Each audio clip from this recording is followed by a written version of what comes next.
Kita awali Kompas Sulsel dengan informasi satu rumah semi permanen hangus terbakar di kota Makassar.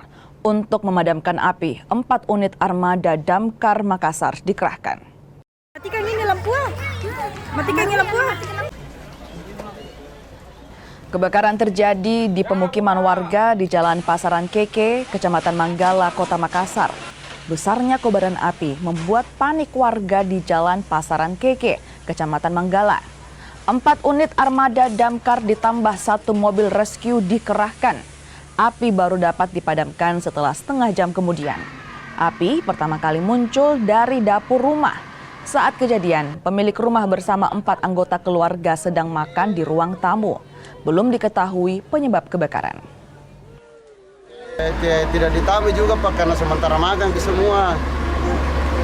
Oh, ada semuanya di rumah? Iya, ada semuanya di rumah Kasam. Sebelumnya memang memasak atau bagaimana? Iya. Memasak memang atau bagaimana? Iya, sambil menggoreng ikan sambil masak makan Kasam. Apinya pertama kali muncul dari mana? Dari belakang. Oh, dari dapur? Iya. Oh, kita makan di ruang tamu? Iya. Tamu. Masih tiba-tiba besar api? Langsung besar tiba-tiba api ya. 1.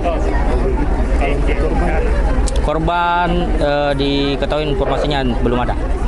Personil yang dilibatkan pemadaman? Ada 4 unit pemadaman, 1 unit rescue.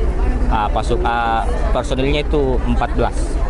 Kalau untuk penyebab pastinya apa? Belum diketahui, Pak.